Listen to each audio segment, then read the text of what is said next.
Well,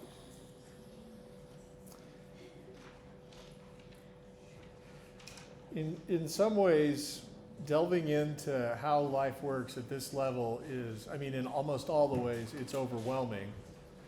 But it sort of gives you little insights into the character and attributes and abilities of our heavenly parents and of our Savior who make it all possible, and just the intricate nature of all these relationships is just overwhelming. I told you, I forgot, I told you during the break that I would bring up a poster of all the metabolic pathways. So I'm just going to Google metabolic pathways poster. I am recording, yep. Curses. And let's just see if we can find it, just so you get an idea of how crazy this is. Yeah, that'll do.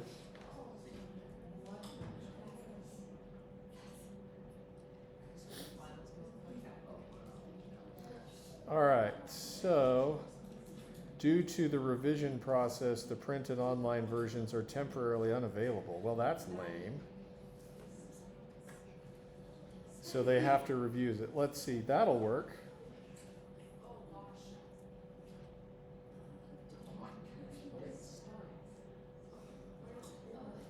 And that's too small to zoom in and see, so that's also annoying.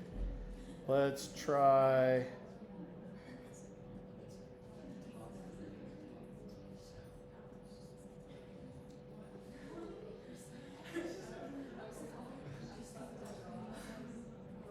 I hesitate to do this, it's Reddit, but let's just see. All right, well, that gives you an idea. Yes, this will all be on the exam, so what's in the circles? If the resolution were high enough, we could see, oh, it is. Behold, the citric acid cycle. It's just that? I don't have, oh, there's a pointer. Let's see, where we go? Fumarate, succinate. Where's the other stuff? Oxalosuccinate, isocitrate. Oh, it goes this way. Citrate, isocitrate, oxalosuccinate, alpha-ketoglutarate, succinyl-CoA, and so on. Yeah, that's the citric acid cycle. Where, you may ask, is glycolysis? I don't even know. Let's see, can we find fatty acid beta oxidation? Yes, right there. Fatty acid beta oxidation, which is nuts. Anyway, we're just scratching the surface, and if you want to know more, you should look up the poster. Yeah? Wait, so if that's only part of the whole, what's the whole? What's the whole? Yeah. Like, what is this prior paper showing? This is showing all the chemical reactions that are necessary for life. Or in a cell. I'm not, the question about organism is a good one, and I don't know. Yep. Question about organism is a good one. I don't totally know. Let's see. Is this just for metabolism, or is this everything? This is just for metabolism. So I'm not sure protein synthesis is on here, but certainly amino acid metabolism would be on here. Synthesis of prostaglandins, synthesis of cholesterol, steroid hormones, all of this would be on here. Yeah. So, who was smart enough to come up with one for, like, how to know the formation of molecules and then this whole entire thing? Who was smart enough to do all of this stuff? This required thousands upon thousands of scientists, hundreds of years, to come up with. Though most of the chemistry was discovered in the past 100 to 150 years. So that's crazy complicated, and it, again, literally probably hundreds of thousands of people have devoted, if you want to add up the hundreds of thousands of person years, that's the kind of effort it takes to figure all this out. But I guess, like, how do they know that triglyceride looks like a triglyceride? Like, how do they know that there's... So the question you ask is, so how do we know stuff about molecules? And that's really a question about analytical chemistry. We have techniques now that allow us to analyze the structure and determine the correct connectivity and even stereochemistry of molecules. So if you prepared this molecule of a triglyceride, there are very straightforward ways to confirm, yes, that's the right molecule. One of the most important is called mass spectrometry. This is a technique that allows you to put a molecule in an instrument, and the molecule will tell you, the instrument will tell you the molecule's molecular weight. And so you can tell in a sample, yes, that triglyceride is there. There's another technique called nuclear magnetic resonance spectroscopy. This is a way of establishing correct connectivity in a molecule, which carbons are bonded to which. And with all of them, yeah, you can unambiguously know what the structure is. Some of these are more modern techniques than others, and it's really cool that people were able to figure out as much as they did figure out, even without some of the techniques we now have. All right, well, let's dig into mechanisms. So we're starting back with the triglyceride, which we're going to represent in the mechanism below. And this is on your quiz. And for this one, there's a couple questions on this quiz that I'm going to have you guys work out individually, but this one we're going to go through together because it's cool, but it's new. So we're going to think about the triglyceride, just focusing in on the ester. So think about the triglyceride as being, again, long chain fatty acid and then a glycerol alcohol. And we're going to be focusing in on just one of those esters. Of course, a full triglyceride would need to have this process happen 3 times to liberate all the fatty acids. But for our purposes, to make it simple, we're going to abbreviate the triglyceride and just focus in on one of the esters. Okay? And what we do for one of the esters is going to be done exactly the same way for the remaining esters. So we're going to zoom in to the active site of the catalytic triad. It's called the catalytic triad in the lipase enzyme because there are 3 key amino acid side chains that are important. Up till now, in most mechanisms, for proton transfer reactions, we have used ends with a B and a lone pair on it, and ends with an A and a proton on it for acid and base groups to do proton transfers. Now we're drawing back the curtain a little bit. I'm going to show you the actual functional groups on the enzyme that are doing some of these proton transfers. So in the lipase enzyme are 3 key amino acids. One is called serine, one is called histidine, and the other is called aspartate. We'll learn about these very shortly as we talk about protein chemistry. They're numbered according to their position in the sequence of this protein. Notice that they're many, many, many spaces apart from each other. Active sites in enzymes often bring amino acid side chains that are very far apart from each other in sequence, close to each other in space, so they can do chemistry. And so let's look at each of the players. First is serine. Serine's going to be a nucleophile. We're in going through this mechanism, we're going to color as we've done previously for similar reactions. Here's the carbonyl carbon of the ester. Here's the carbonyl oxygen. Ultimately, we want the OR group, or glycerol, to be a leaving group. But because we're trying to hydrolyze the ester, and because the LUMO is the pi star, we can't do direct substitution. Instead, we need to do an addition and then elimination mechanism. The serine hydroxyl is going to be the nucleophile.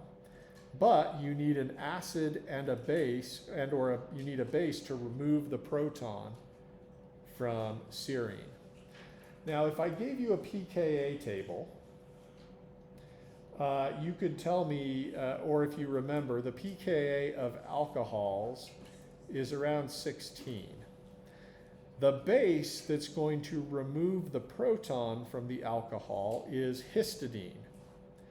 Now, what I'm about to show you is just to help you appreciate the beauty of the catalytic triad. It's not a question I'm going to actually ask you on an exam. If you look at histidine, once it removes a proton from somebody, this is the conjugate acid form of histidine. And it has a pKa of 6. Now normally, if a base is strong enough to remove a proton from something, that base's conjugate acid must be higher.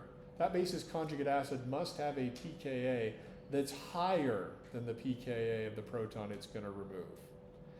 A different way of asking that is to say, which is the stronger acid, the protonated form of histidine or serine? And the answer is, well, histidine is the stronger acid. So based on a comparison of those pKa's, there's no way this histidine should be able to act as a base and remove the proton on serine. It's simply not basic enough. But it happens anyway. So what's going on here? And the answer is this third amino acid, the aspartate. Notice that this third amino acid, aspartate, is negatively charged. And it is engaged in a hydrogen bonding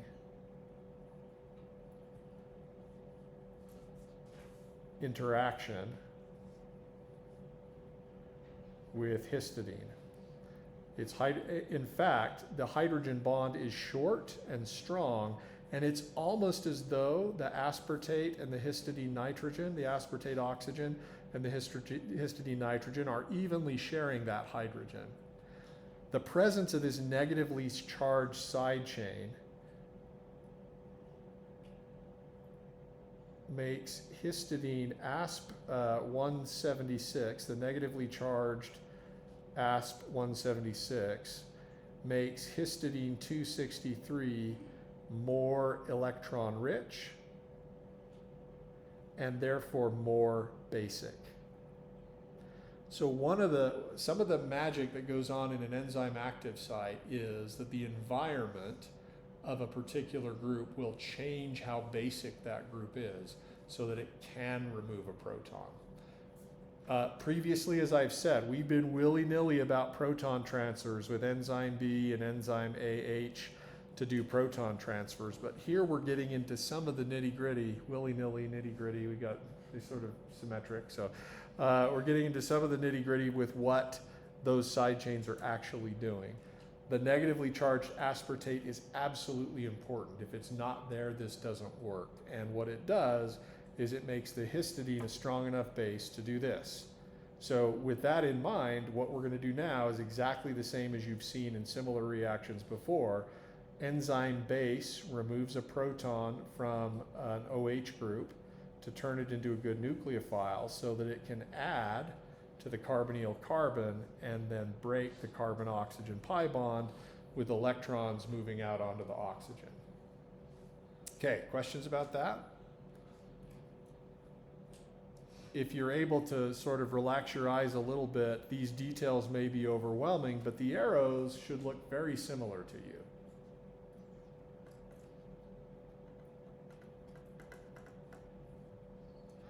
All right, so if we break the pi bond, the intermediate is this tetrahedral intermediate. This is the nucleophilic oxygen from serine that did the attacking in the addition step. This is the negatively charged oxygen. This used to be the carbonyl carbon. And here is the glycerol OR group that we want to be a leaving group. One other thing that enzymes do, in addition to providing the appropriate proton transfer facilitators, the acid and base side chains, the other thing they do is they help stabilize tetrahedral intermediates. So in the enzyme active site, there are electron poor NH bonds. These would be, I think, amide bonds to from other things in the proton. In the protein. Amide bonds within, say, the protein backbone, and that may not make sense at this point, and it will later. This arrangement of electron poor hydrogens, hydrogen bonding with the negatively charged oxygen, is called the oxyanion hole. And it's a feature of a lot of enzymes that do this kind of chemistry. That's how they make it faster. They stabilize the negative charge on the carbonyl oxygen. Yeah. Do we need to know that? Like, have that in mind for process? Do you need to know that? Yeah. And this was one of the things in the mid-semester evaluation, mid-course evaluation, that there was too much fluff and trivia. It's hard because there are things I feel are important, but that if you're just going to have to memorize them and then forget them are probably not that useful. So let's make a deal. If I see you in a year and I say, do you remember the oxyanion hole in lipase? And you say, oh yeah, that's the thing that stabilizes the tetrahedral intermediate, we're cool. If you're like, no, I forgot about it as soon as you said that because I knew it wasn't going to be on the test, then I will feel bad. But that will be the only consequence. So if you can live with that, that's fine. No, that's a detail that would be covered in a full biochemistry class, and they would ask you a question about it. I will not. But still, if you're curious about how nature works, it's kind of an interesting detail. Fair question. Let's see, what else?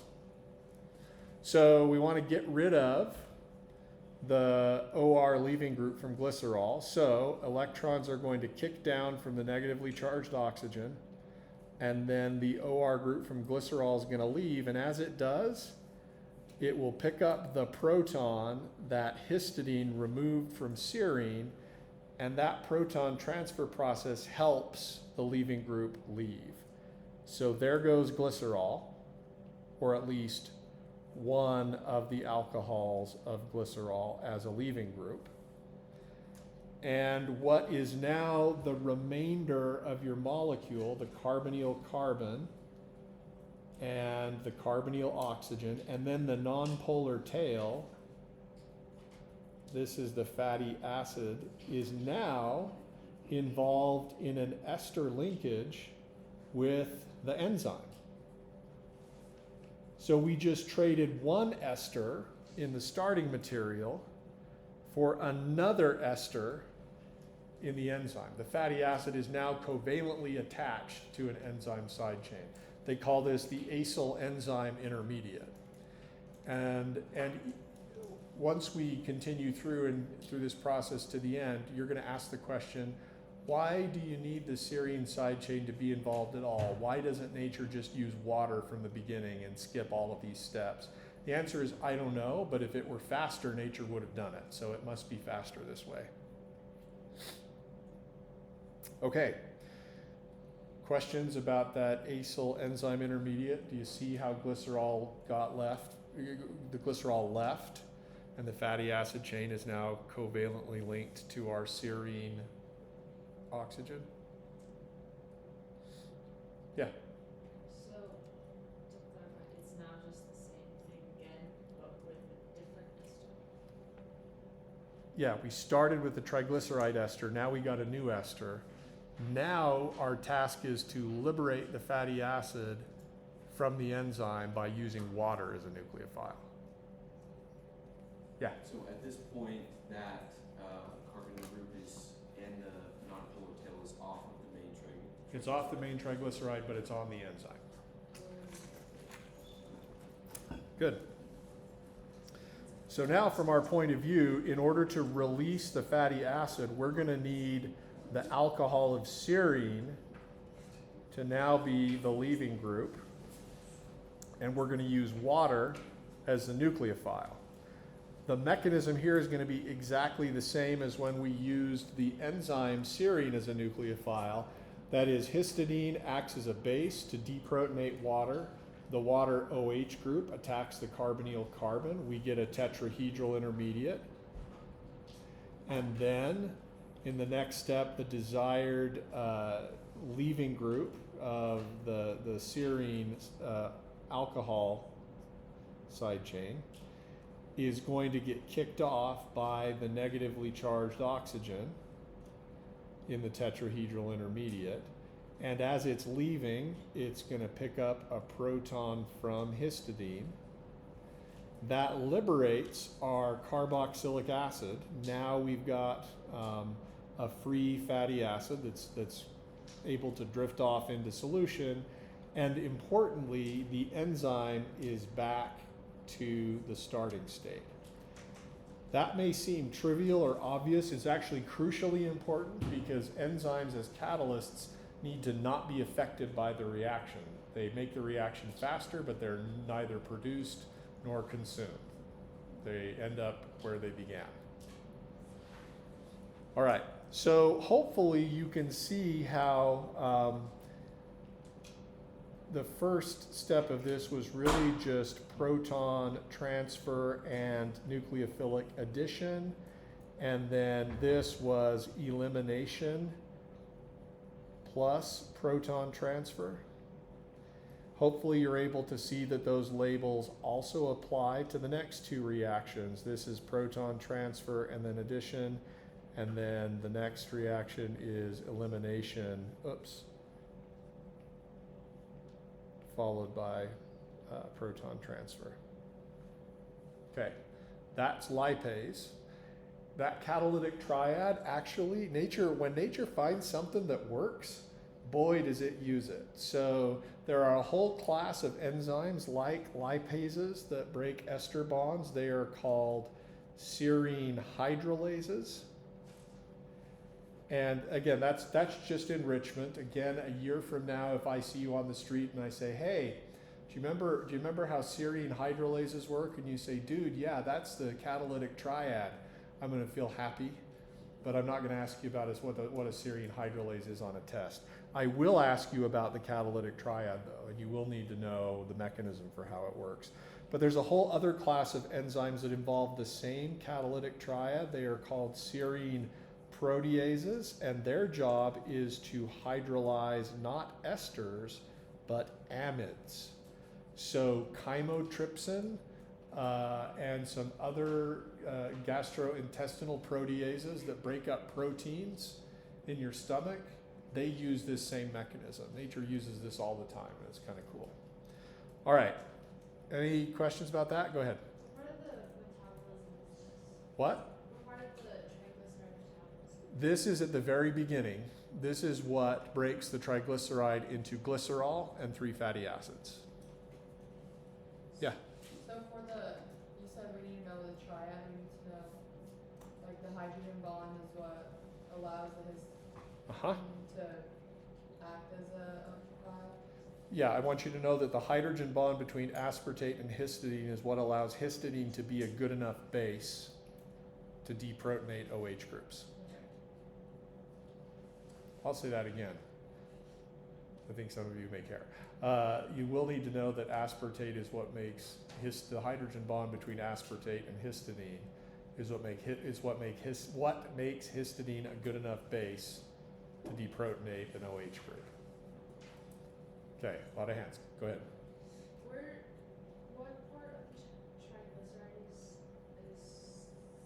I guess I'm just having trouble trying to figure out how. Okay. Yep. Go ahead. Can you just say that one more time? Yep, one more time. I will want you to know that it's the negatively charged aspartate hydrogen bonding to histidine that makes histidine a good enough base to deprotonate OH groups in this enzyme. Yeah. And then this process is going to happen for each of the carbonyl. Yep, this process will happen 3 times per triglyceride because you got 3 esters to hydrolyze. Is that why it's called a triad? No, interesting, but it certainly works. It's called a triad because you have 3 amino acid side chains, 3 different groups in the protein. Yep. Yes? Just out of curiosity, do they happen at the same time, or is it one at a time? I think only 1 ester fits in the active site at a time. I don't know whether once the glycerol is liberated, whether it sticks around close, or whether it now floats around and then has to come back. Yeah, it's an interesting question. Thought I saw another hand. No? Yes? No? Okay. Great. So that explains how the carboxylate gets liberated. Now let's look at the mechanism. This is something I think you're prepared to do, but you're going to have to, again, correct something I did wrong. In question 2, there's no mistakes. So we'll do question 2 first, and then we'll correct question 3, which is corrected the same way the mechanism handout needed to be corrected. This is glycerol getting phosphorylated by ATP to become glycerol phosphate. And I haven't drawn any intermediates here for you because you have done kinase reactions before. And so even though the substrate glycerol is the same, you ought to be able to do a kinase reaction. Let me give you a little hint. You're going to need to show one of the oxygen-hydrogen bonds on glycerol. You're going to need a basic enzyme side chain.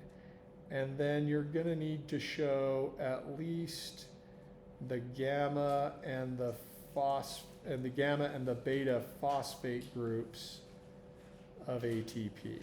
Other than that, you can abbreviate.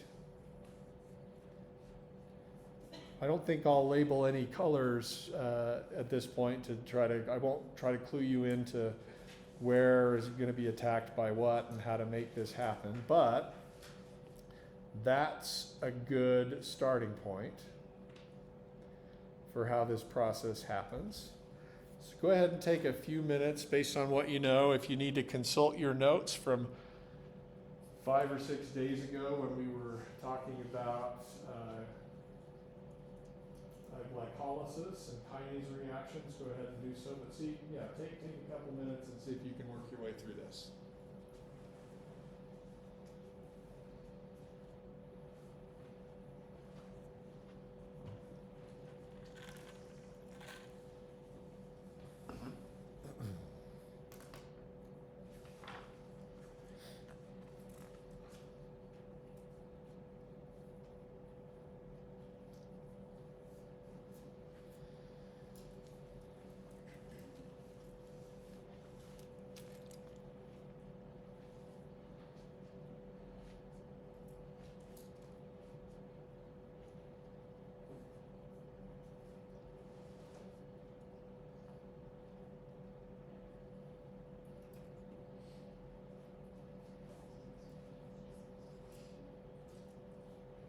Anybody stuck? Grab a question? Can you help get started?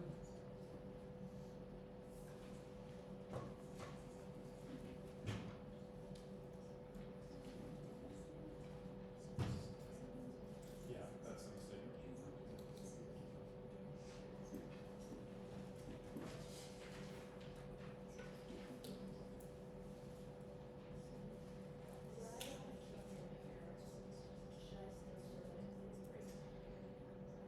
Yes. Yeah, you do need to show that.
Should I show the intermediate? Yes, please show the intermediate. Okay. Actually, and do that, but then also show what you had drawn on paper, because I think more than a few people are drawing it that way. Okay, so I'll do it the way I did first and then add it Okay. as well. Yep. And then we've got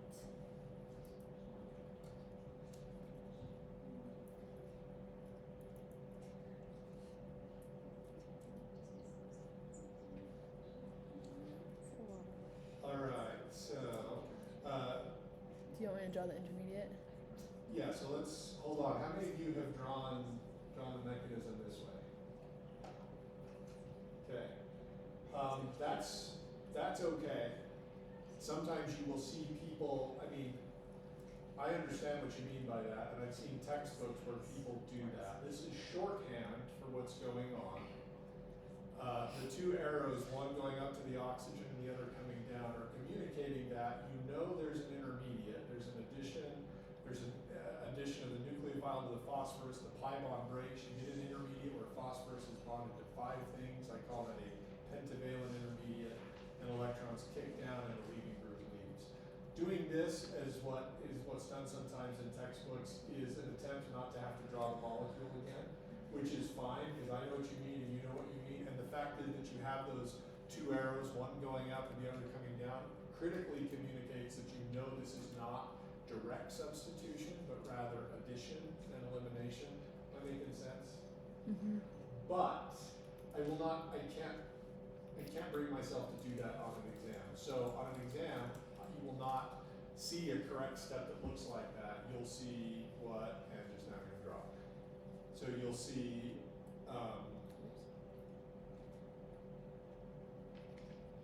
you'll have to see the intermediate where the phosphorus, so the first 3 arrows, enzyme base attacks the hydrogen, then the oxygen attacks the phosphorus, and the pi bond breaks. You'll see that. That's like shorthand, I don't You know. could just use OR for the, if you want to, or another OR minus or whatever. Yep. That's glycerol. And then show the negative charge on the other oxygen. Oh yeah. Cool. Okay, now show the elimination step where the leaving group gets kicked off. We'll just do lone pairs on one of those negatively charged oxygens.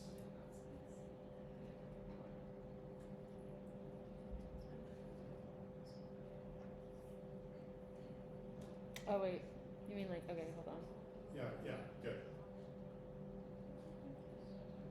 Okay, good. Great. Thank you. Do we, we can clap, let's clap.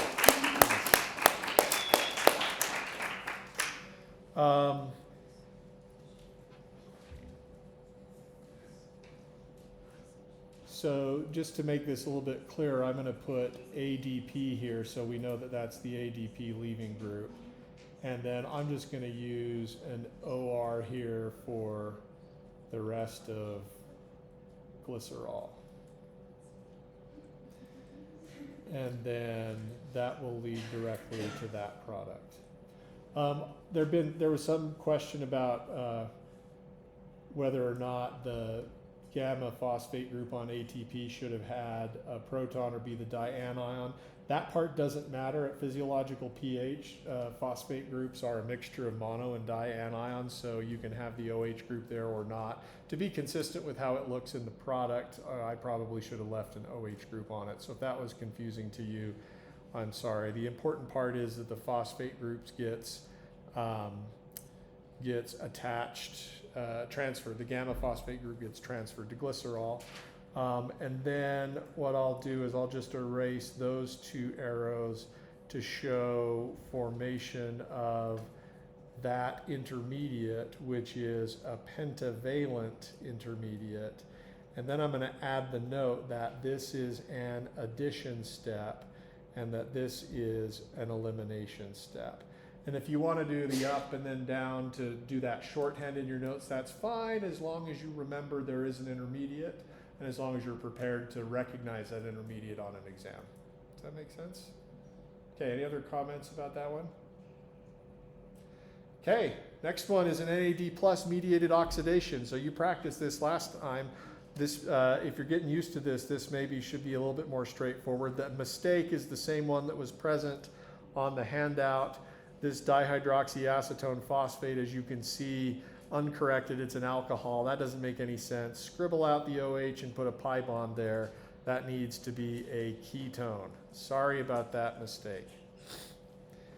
All right, so you're going to need to draw, to get started on this one, you're going to need to draw out the oxygen-hydrogen bond on, the second OH group of glycerol phosphate. And you should also draw out the CH bond on that secondary carbon. And for some of you are preferring in NAD plus mediated mechanisms to just draw an arrow towards NAD plus and calling it good. I won't do that on an exam, though I agree it's sensible shorthand in your notes if you know what you're talking about. But I'd rather you start with this structure of NAD plus, or alternatively the resonance structure, which is fully equivalent, but which will require a couple fewer arrows, this structure of NAD plus. You'll also need an enzyme linked base side chain. So ready, set, go.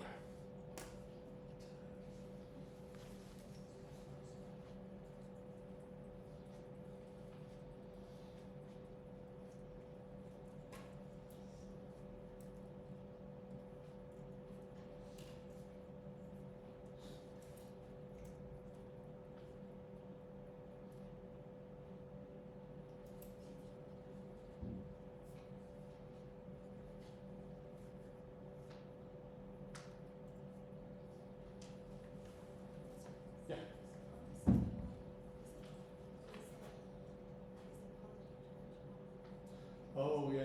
Sorry. Man, mistakes all over the place today. There should have been a plus on that nitrogen. Yeah.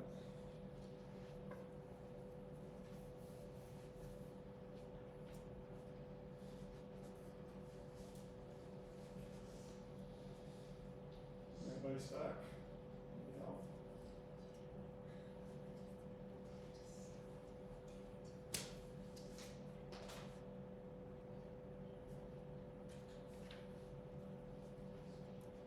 Who's ready to walk us through it? I should throw it? No, I'm not going to throw it over.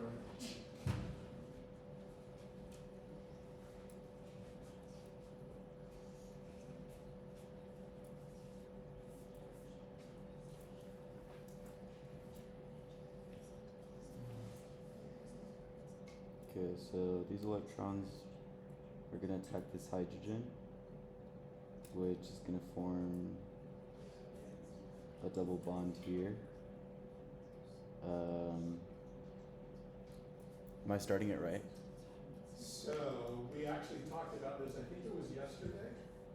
Somebody, can't remember who, asked, can you remove the CH bond and then have electrons kick down and have the hydride come off the oxygen? And I said it would look totally reasonable. The only reason I would say no is because OH bonds are more acidic than CH bonds. So you take the proton from the OH and then you take the hydride off the CH.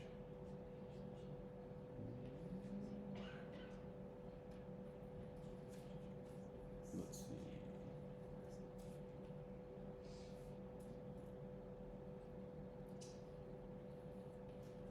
Okay. Good.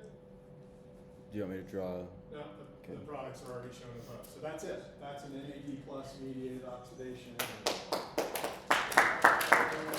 Yay, proton off the alcohol, hydride to NADH, or NAD plus, and that gives you NADH and dihydroxyacetone phosphate.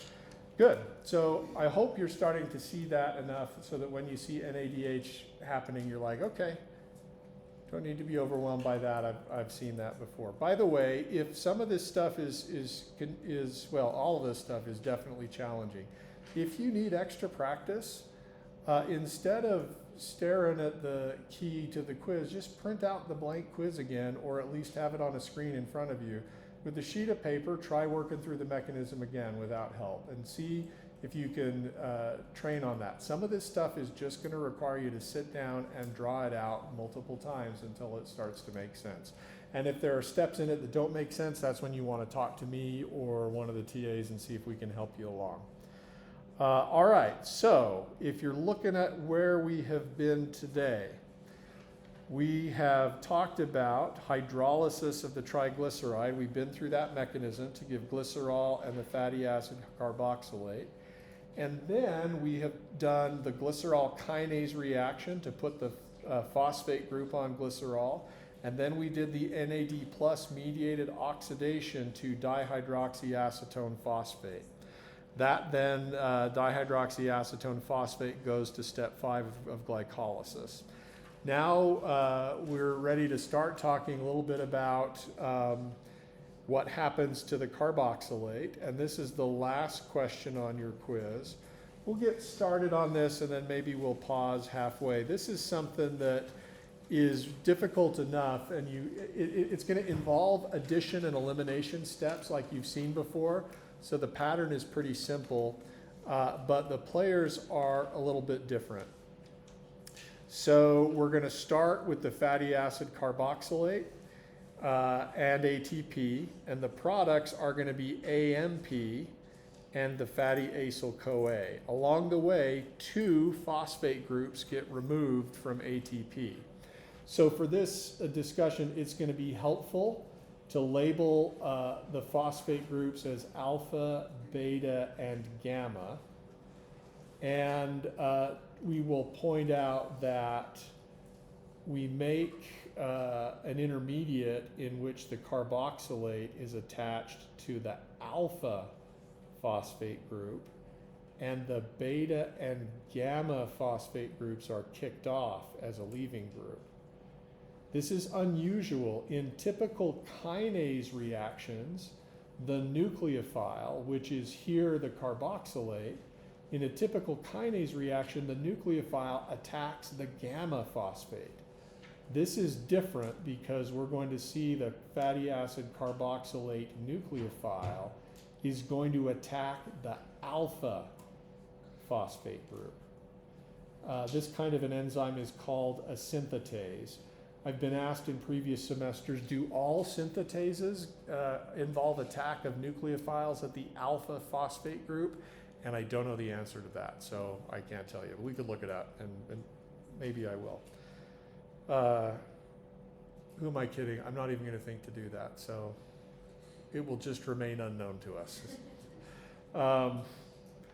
You got to have some time where you stop caring, right? There has to be a limit. But you're like, dude, I reached my limit a long time ago.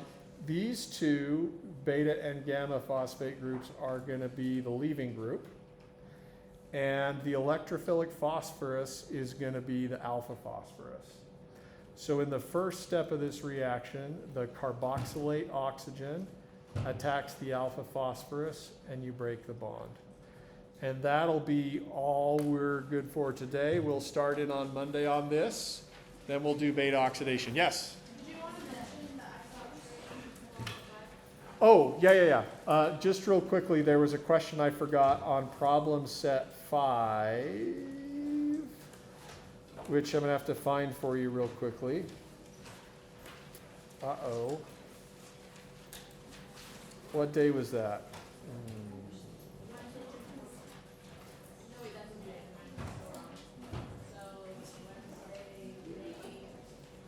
Okay. I can't show it to you because I don't have it. It's taking too long to find. Ah, there it is. Okay, so on problem set 5, one of the exercises was to go through and fill in the blanks in the citric acid cycle. I actually lifted this for my colleague Paul Savage.